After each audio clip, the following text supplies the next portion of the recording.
Olá, sejam todos muito bem-vindos e bem-vindas ao CRIAS. A gente vai tratar aqui de novas parentalidades e futuros. Eu sou Lígia Zottini e estou aqui com as minhas duas parceiras. Daiana Sartório. Cami Andrade, prazer. E a gente está no episódio 0, né?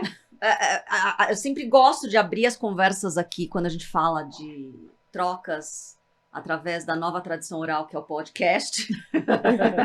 Verdade. Porque é mais um podcast, né? Porque é uma tradição oral e a gente passa isso para as eternidades que são possíveis. E esse é um tema, vou falar na primeira pessoa e acho que cada uma aqui vai se apresentar. É um tema que me toca desde que eu me tornei mãe. Né? Pensar em parentalidade, pensar em tudo que essa forma de trazer humanos à existência, né? Porque a gente não pare eles uma única vez. Eles estão sendo paridos diariamente, né? Criancinhas que vão crescendo até se tornarem adultos individuados, maduros e de fato adultos. É uma jornada bem bonita. E assim como tudo que eu fiz na minha vida, né? Eu sou uma pesquisadora de cenários de futuros, eu trabalho com inovação, tecnologia e comportamento humano. Não foi diferente quando eu engravidei. E desse lugar veio a vontade de me aprofundar quais eram as potências mais inovadoras nessa situação de educação. Primeiro, autoeducação. E a partir do que eu consegui me autoeducar, a gente estende a parceiros, famílias, rede de apoio e a criança que vai receber essa educação. Então, eu sou a mãe da Beli, Zottini, Mazurkiewicz, Bernardo, e uma menininha de 5 anos, potente, leonina, que nasceu no 8/8/2020. E a gente vai contando essa história, que tá toda interligada aqui. Mas é isso, sejam todos muito bem-vindos e bem-vindas. Cami, Dai, vocês, se apresentem, por favor. Ok, sou Daiana Sartório e eu sou filha de Maria Aparecida e de Osório Teles, duas potências, duas forças, e que me tiveram ali sem experiência, como todos nós temos as nossas crias sem muita experiência. E aí, depois de muito tempo casada com meu grande parceiro, Robson Donizete Sartório, depois de 10 anos juntos, nós parimos a Aurora de Castro Sartório, uma criança de 4 anos e 7 meses, e é uma criança doce, é uma criança meiga, e uma criança, essa criança que agita a nossa vida, essa criança que mexe com o nosso interior, essa criança que veio modificar muita coisa, sem ser o papel dela, porque mesmo sem ser, ela muda tudo. E eu acho que é muito sobre isso, crias mudam tudo. E criar é como a Lígia falou, é diário, todo dia a gente está moldando e se automoldando. E eu acho que essa é a grande beleza da maternidade. E quando eu decidi seguir a linha de neuropsicopedagoga e de atender crianças, eu achei que eu atendia crianças. Ao longo da minha vida, antes até de ter a Aurora, eu percebi que não era sobre crianças pequenas, mas era sobre todos nós. Esse grande aglomerado, essas pessoas, essa família. E quando eu estava gestando a Aurora, eu entendi que era sobre nutrir famílias. Então, isso é hoje uma das coisas que eu faço, uma das minhas linhas de trabalho. Eu atendo famílias e eu gosto muito de atender famílias porque a gente mergulha nesse ancestral. E quando a gente mergulha nesse ancestral, a gente também descobre quem a gente é. Então, quando eu atendo famílias, eu descubro quem eu sou. E assim eu posso passar quem eu quero que a Aurora seja de uma maneira muito livre e não essa coisa tão grossa. E é sobre isso que a gente vai falar ao longo de muitos e muitos e muitos episódios. Acho que é isso. Maravilhoso. Eu posso fazer um gancho? Claro, porque óbvio. a pessoa sistêmica me fez falar que eu sou filha de Ivone Zottini Mazurkiewicz, filha de Ivan Mazurkiewicz. Adorava falar que a minha mãe era Ivone, meu pai era Ivan. Achava eles um par no nome. Meu parceiro é o Wagner Bernardo, nessa jornada linda de construir uma parentalidade, uma maternidade, uma paternidade que é o conjunto dessa parentalidade. Um super parceiro de aplicabilidade, de acolhimento, de visão de mundo. E a Belinha veio com o irmão de fábrica, que é o Theo. Maravilhoso. E nasce nesse contexto sistêmico, com avós, com tios, com primos e, enfim, uma rede de apoio muito bonita. E Agora sim, Então tá. sistemicamente ajustado. Então, gente, prazer. Eu sou Cami Andrade, eu sou psicóloga de vocação, mas curadora de coração. Sou artista, sou uma pessoa que desenha, inquieta a vida toda. Sou mãe da Amora, que tem o nome mais perfeito do mundo, porque ela é azedinha e doce ao mesmo tempo. Mas o nome veio porque era o feminino de amor, e eu acho que o desejo de maternar é antigo meu. Então ela veio preencher esse lugar para mim que era muito importante, e essa é uma questão, acho que vai aparecer aqui muitas vezes. Eu sou a filha da Denise e do Márcio, e neta da Lúcia, que é uma figura importante nesse matriarcado que é a minha família. E eu acho que a maternidade, ela veio para mim como um tsunami, né? Uma amiga me disse, quando a Amora nasceu, que a maternidade era um tsunami. Quanto mais eu tentasse lutar contra, pior era. O ideal era deixar a onda levar. E essa é uma frase que eu lembro todos os dias da minha vida. Dani, obrigada. Então, eu acho que é isso, para começar. Muito maravilhoso. Acho que você tem uma pergunta pra gente, né? Eu tenho uma pergunta. A minha pergunta é: o que a maternidade mudou em vocês, mulheres? Como mulheres. Nossa. Tantas camadas. Eu brinco que a minha foi muito rápida, né? Acho que já dá para trazer um pouco de história. A minha maternidade está diretamente ligada à sua maternidade, da Camila, aqui, para quem não está nos vendo no vídeo. Eu encontrei o meu marido, embora eu era amiga da Camila e do Ralph, na época parceiro da Camila, e o Bernardo também. Uhum. E havia esse ethos e esse eco dos dois. Não, vocês precisam se conhecer, vocês são super parecidos. E essa história longa, curta. Mora nasceu, eu dei uns 3 dias, né, para não ser aquela que ia logo, né, o primeiro dia. E cheguei lá, né, visitando, acolhimento, aquela coisa toda. Vou embora. A hora que eu abro a porta, Bernardo tá do outro lado da fechadura. Por um segundo eu pensei, eles montaram isso. Mas não, porque ela tava num estado muito, muito pessoal ali, do momento que ela não pensaria num negócio Jamais. desse. Eu falei, bom, acho que então os nossos destinos foram traçados na maternidade. Literalmente. Uau. Isso, Morinha nasceu 21, né? 21 de setembro. 14 de outubro é a data que a gente entende a nossa data, né? Que a gente celebra a união desses dois seres, ou seja, menos de um mês depois. E 14 de novembro, isso tudo 2019, 14 de novembro era a data que saía em todos os exames como a data da concepção da Belle. Tudo muito Ou seja, rápido. não deu 60 dias, basicamente, de quando a gente abriu a porta na maternidade da Camila. E, gente, eu fui uma pessoa executiva, pesquisadora, viajadora do mundo, cigana do planeta e das galáxias. Eu mal parava no país. Eu tive um primeiro namorado com 21 anos e eu tive o Bernardo com 40, né? Que a família, de fato, conheceu, entendeu? As outras pessoas aconteceram em muitas outras dimensões, mas não a ponto de chegar na família. E foi muito rápido, assim. Eu lembro que a gente descobriu que a Belle estava vindo no 12/12. A Belle é cheia dos portais, né? Daquele mesmo ano, era uma lua enorme. E a gente passou a noite toda ali, né, recebendo ao receber a mensagem, tentando entender o que foi aquilo. E foi a primeira vez que eu tive que encarar que algo era maior do que eu.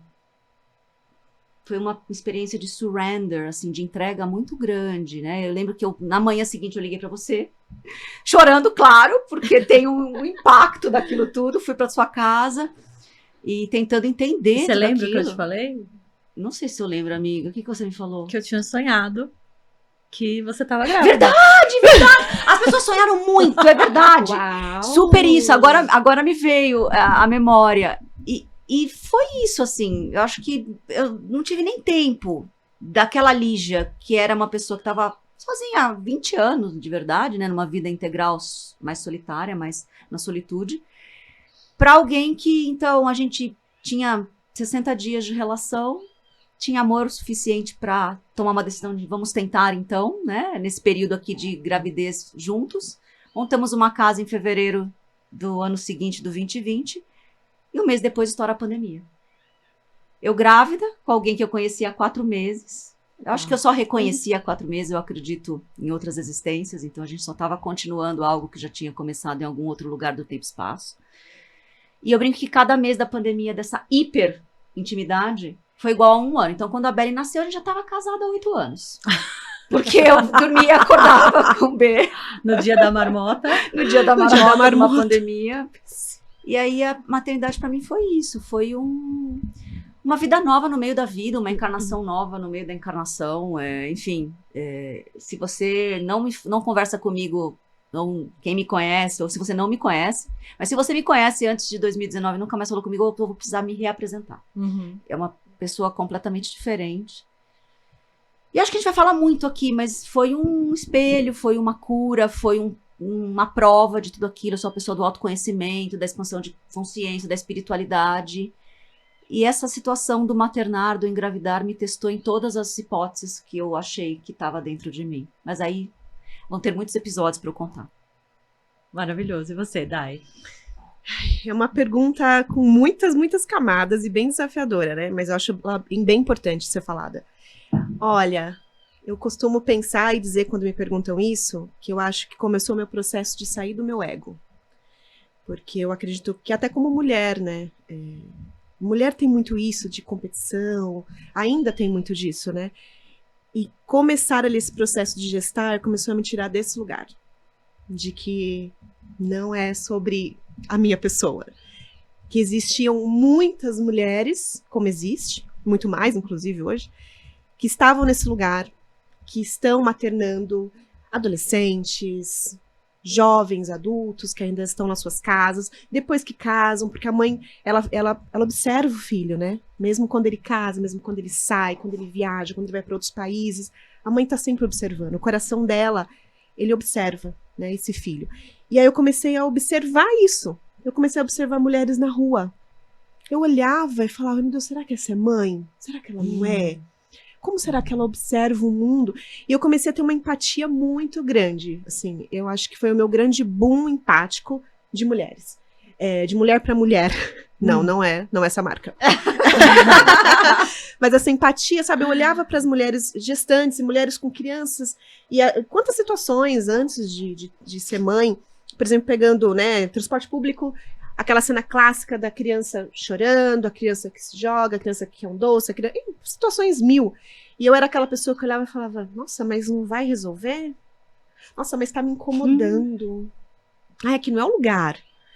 E aí a minha visão parece que eu vi outra pessoa. Maravilhoso. Porque aí eu olhava e perguntava como eu posso auxiliar.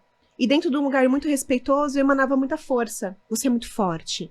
Você é uma mulher muito forte. Você está carregando uma criança junto com malas, bolsas, ela está chorando, ela quer um biscoito, ela quer ir no banheiro, e você é muito forte, porque você pariu.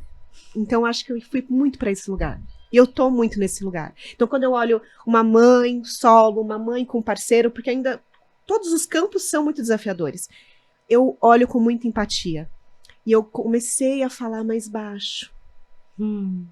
Eu comecei a perceber que o mundo é muito gigante e que eu sou uma fração ali daquele mundo, não menos importante que outras pessoas, mas uma fração. E aí eu comecei a ir para esse lugar muito de silenciar, observar e emanar, e não mais julgar. Eu costumo dizer que o julgamento, porque é quase impossível a gente não julgar, tá? Nós somos seres humanos, mas ele quase se esvaiu de mim. Então, quando eu olho uma situação e alguém me fala, eu olho no mercado, uma criança que se joga no chão e faz a prática birra, porque não é birra, o meu olhar ele é diferente.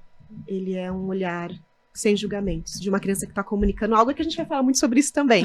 Mas eu acho que é isso, eu acho que o meu lugar maternar, ele entrou em camadas de abaixo do ego, né? E é como eu tento criar a Aurora, sem essa potência do julgamento, que ela é muito forte, ela é pesada, e ela não precisa. Então, acho que é isso.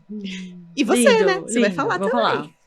Então, acho que para mim, a maternidade veio como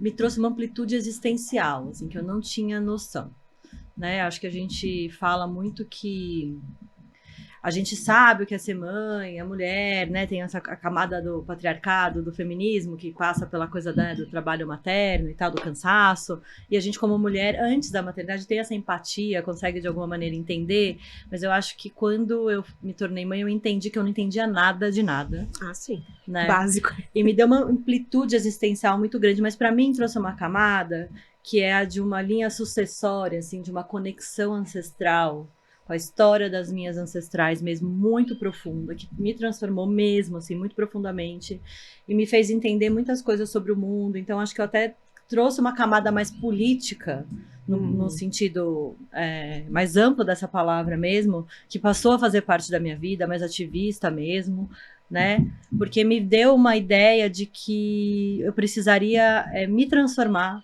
e ser o exemplo do que a minha filha ia ser, sabe? Perfeito. E aí isso veio num processo de cura familiar profundíssimo para mim, né? Eu venho de uma família de muitas mulheres, né? Poucos homens e muitas mulheres, então teve um significado, e eu posso depois, acho que vou contando aqui essa história, né? Mas assim, de ressignificar minha relação com todas essas mulheres da minha linhagem, assim. É um processo bem denso e profundo, interessante. Então, essa amplitude que veio foi muito importante para mim. Me mudou completamente também, obviamente, né? Sim.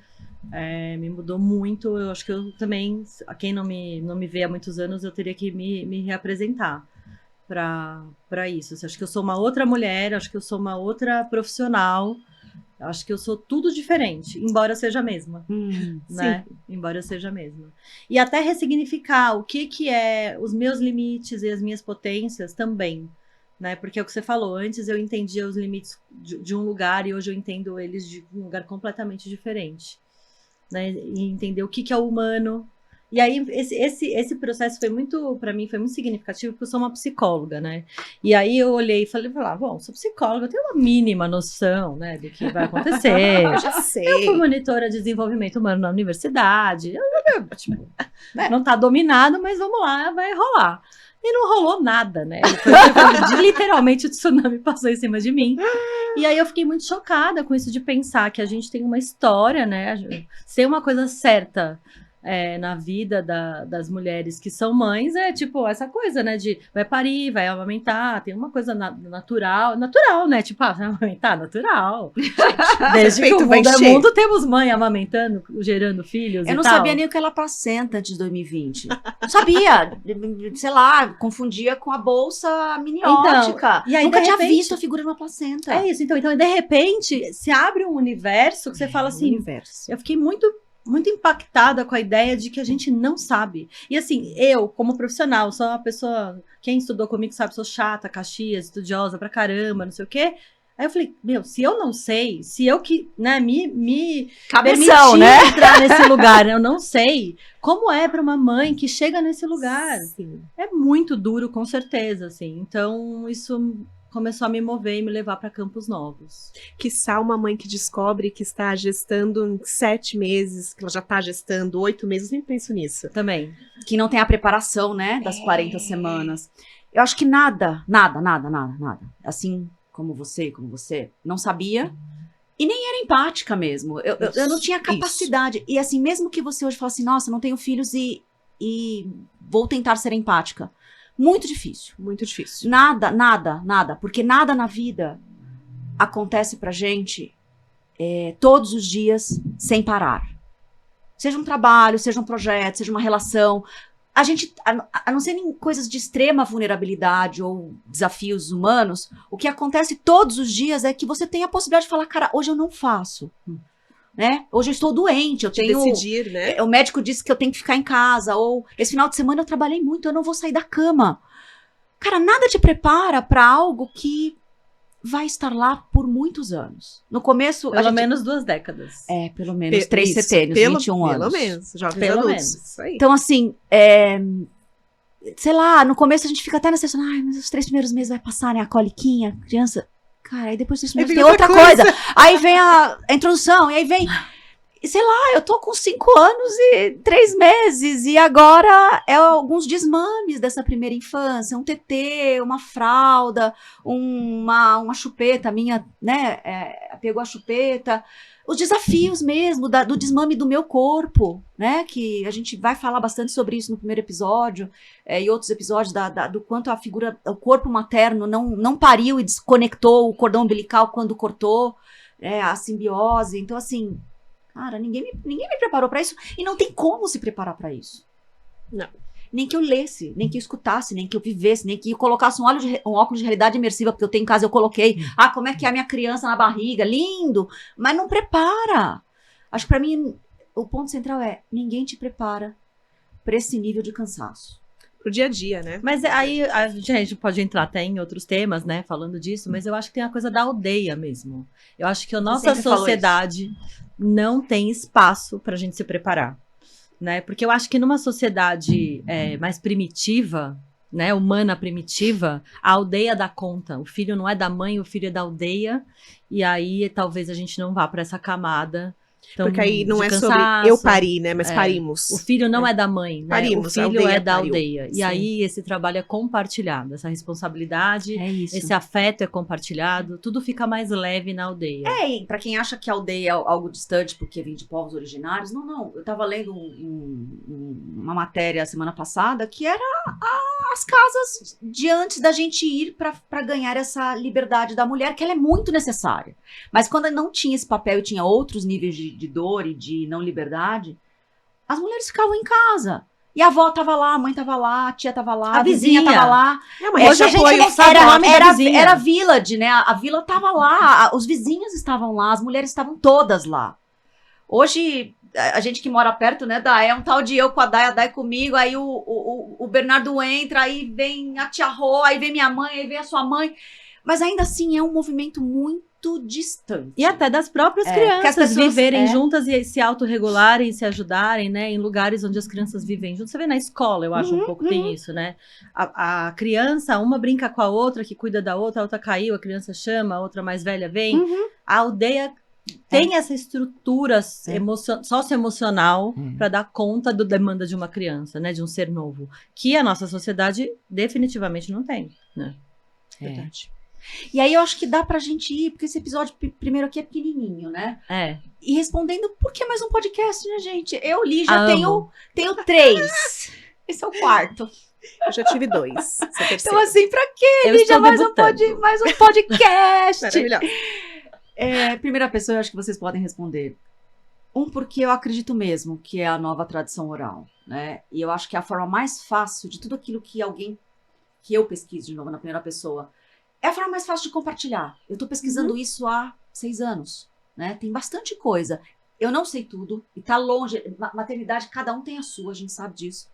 Mas, eventualmente, a experiência de uma e da outra, pra mim, é riquíssima e me ajuda muito. A tua maternidade me ajudou demais, porque você foi um pouquinho antes de mim. Quando você chegou na minha vida, me ajudou outro tanto, com todo o seu olhar sistêmico, neuropedagogo, amiga e profissional. Então, assim, ajuda muito a mim. Eu acho que a intenção de mais um podcast é a minha empresa, que trabalha com educação de cenários de futuros, o Voicers, ela tem 6 linhas de pesquisa. E essa caixinha tá lá, guardada. Desde que a gente se conhece, depois desde que você entrou na minha vida. Eu sabia que em algum momento, nova parentalidade, como ferramenta de inovação, como olhar para futuros, como a frase que você disse, né, Camis, é a maior ferramenta de futuros que a gente tem, ela iria parir, ela iria ser criada. Então, é uma linha de pesquisas que o podcast facilita a gente compartilhar agora de forma intencional. Não, e incluindo mais uma camada, eu acho que a gente está começando a maternar, parentar as inteligências artificiais. Nem me fala. E é uma forma de... Esse é uma outra camada. Mas eu não acho que essa discussão está dissociada dela, não. Eu acho que ela está totalmente conectada. Porque uma sociedade que não pensa sobre o maternar e sobre o parentar, porque eu não quero colocar na conta só da mãe, né? Sim. Porque não é, de fato, ela não vai conseguir criar boas coisas a partir de uma inteligência artificial, que na verdade é um espelho do que a gente já é. Então eu acho mais do que necessário a gente poder falar sobre isso e sair talvez da camada só do filho, sabe? Né? E falar de parentar como uma criação. Tudo que a gente cria e gesta cabe né, simbolicamente nessa conversa. Embora aqui a gente vá falar dos nossos filhos e trazer essa experiência, eu acho que isso é muito maior. E eu acho mesmo que a gente tá falando aqui de futuro. Sim, né? com certeza, com certeza. E acho que vale, porque todo mundo fica muito curioso, né? Saber como essa história começou, como a gente chega aqui nessa mesa e nesse estúdio e tudo mais. E resumindo bem a história para vocês, eu também tenho uma criança que acabou sendo parida ali no momento pandêmico. Então, muitas coisas foram estacionadas por conta disso, principalmente na minha área profissional, porque o neuropsicopedagogo não podia atender em consultório, então isso estacionou. E eu palestrava, fazia muitas coisas, podcast, tarará, e tudo isso parou um pouco. Mudamos para Ribeirão, e num belo dia para conhecer a escola com a minha filha, eu encontro Lígia, que tem uma história muito bonita, né, que muito linda mesmo, ela como meu marido, já foi professora do meu esposo. Sim, o fio do destino já nos conectou aqui, antes mesmo de me conectar a você, amiga, é mais antigo. Ela foi professora do Robin na faculdade, e ela estava passando por uma situação ali na escola e a gente acabou se conversando. E foi muito interessante porque ela falou: como que você conseguiu determinada situação? E aí eu contei pra ela falou: mas eu vou fazer isso. Você lembra disso, Lembro, né? Absolutamente. E ali eu fui pra casa, e a gente acabou depois descobrindo, depois de uma reunião, que era essa Lígia, né? Que era a Lígia Zottini, que o Robin tanto falava, minha professora. A professora Lígia, você conheceu, você não sabia que era ela? Eu falei, a Lígia Zottini que você tanto fala? Falei, nossa, tal. Então a gente já se conectou desde o começo. E aí, depois, nessa nova fase, a gente sempre troca muita figurinha, porque nós estamos muito próximas. As meninas são amigas, né? Sim, muito super. amigas. As 3 meninas são amigas, né? É verdade. A Amora também chega. A Belinha amiga da Amora. Sim. Gêmea. Não, a Amora, uma das primeiras frases que ela falou quando ela começou a falar foi: eu e Belly combinamos de vir juntas. Foi uma das primeiras coisas e ela foi comemorando o desenvolvimento da Belly. Mamãe, agora a Belly já fala, mamãe, agora a Belly já corre, agora a gente já pode fazer coisas juntas. É uma questão pra Amora, assim. Eu lembro a frase que me emociona sempre, assim, agora a Belly tá de pé, eu posso abraçar ela. Depois que ela conseguiu ficar de pé. Então, vocês percebem que a gente sempre esteve muito conectada. Sim. E numa dessas conversas, eu e a Lígia trocando figurinhas sobre exatamente o nosso maternar, eu falei pra ela, porque tá afastada ainda, falei, preciso voltar. Mas eu acho que eu tenho muita coisa pra dizer e eu quero voltar e eu acho que eu vou voltar com o podcast. E ela falou, amiga, eu super te apoio, Numa segunda conversa, a gente conversando sobre isso, ela falou, vamos fazer isso juntas? Falei, bora. Vamos fazer isso juntos, vamos desenhar isso, vamos fazer. E depois, num terceiro momento, que é onde acontece essa nossa junção aqui, e a gente se torna de 2, 3, maravilhosa. A Lígia fala, posso convidar a Camila? Eu falei, deve, ela tem tudo a ver com a minha história, com a Belly e tal, é uma psicóloga. Eu falei, vamos, e é o que vocês estão vendo aqui, é essa trimembração do que nós somos aqui e do porquê que isso existe. Então, nasceu de uma conversa muito tranquila sobre maternar, sobre toda essa questão da parentalidade, e a gente foi linkando as nossas especializações, vamos dizer assim, no âmbito profissional, junto com o nosso coração. Acho que encontro, né? Porque isso. A base dessa história também, eu e a Lídia, a gente já tem há muito tempo falando sobre assim, o que a gente vai fazer. Sim, ela comentou quando ela me essa trouxe coisa você. do nosso maternar, né? A gente fez uns trials lá atrás, Vários. né? Mas a gente não tinha achado o lugar disso ainda, né? A gente tinha essa necessidade. Faltava eu. Não, mas eu acredito mesmo. Assim, Eu acredito eu acho mesmo. que a hora que eu falei, a gente precisa convidar a Camis, eu lembro que a gente falou, você que é da educação sistêmica, por sistema, ela precisa falar que ela não quer. Que aí a gente continua nós duas. Isso, entendeu? foi isso mesmo. Porque senão que a gente falou. ia ficar uma coisa onde os inícios não estariam juntos, né? Eu amo muito o que você trouxe e o que você foi, porque pra mim foi um encontro muito forte, assim, entre a amiga que a maternidade me trouxe e a amiga que me trouxe a maternidade. Gente, é isso mesmo. E as trocas e crescimentos nossos, né? Porque o que a gente conversa dos maternars, a gente acaba aprendendo muito, né? Então, nossa, é isso. Não, e a gente tá aqui, eu e Dai, hoje estamos em Ribeirão Pires, né? que é uma cidade mais perto da natureza, então o tempo é mais lento aqui, né? Sim. A gente brinca que algumas camadas da cidade ainda estão paradas, talvez em 90, em 2000, e tá tudo certo, as pessoas vão chegando no momento que elas precisam chegar nos paradigmas, né? E a gente tem a beleza de ter uma escola Waldorf, assim, a 5 minutos da nossa casa, há 18 anos aqui, que é a Pomar, e desse lugar, eu falei, quando eu vim pra cá com meu marido, que eu tava lá, sua vizinha, né? Tipo, Vila Madalena, Alto de Pinheiros, aonde todas essas bolhas de nova parentalidade se encontram no parque, na rua de baixo. Eu falei, gente, como é que eu vou encontrar numa cidade agora que tem muitos paradigmas, né? De presente, passado. Alguém que saiba de nova parentalidade, de neurocompatível. Essa palavra, educação neurocompatível, eu falei, não vou encontrar ninguém. A hora que eu piso na escola, a Dai me vem, sou neuropedagoga, né? Trabalho com a educação neurocompatível. Aí vem a criança que fez o super acolhimento da Belinha, que é o Cauã, irmão da Elô, filhos da Flávia, que está no nosso ecossistema também. Sim. Quando eu falei, olha, obrigada, seu filho foi super acolhedor, né? Não sei se você conhece, mas eu vou chamar que ele foi neurocompatível. Claro que eu conheço, Márcia Tuzinho. Eu falei, ai, obrigado, universo. Mesmo achando que eu estava vindo para paradigmas um pouco mais estacionados no tempo, as constelações se conectam, né? Então, eu acho que não é simples encontrar, né? A gente sabe que é bolha da bolha, mas a bolha nunca foi tão grande, né? A gente gosta de entender, e vai ter episódios inteiros que a gente vai falar sobre a primeira geração que está sendo respeitada pelos seus pais, cuidadores, educadores, ao redor. Tem uma potência enorme de futuro nisso. Se vocês acham que a Z é um desafio, espere essa alfa que está chegando daqui, talvez, 15 anos. Muito bom. Acho que temos. Sim. Temos. Que maravilha, nasceu. Seja bem-vindo, seja bem-vinda. Bora!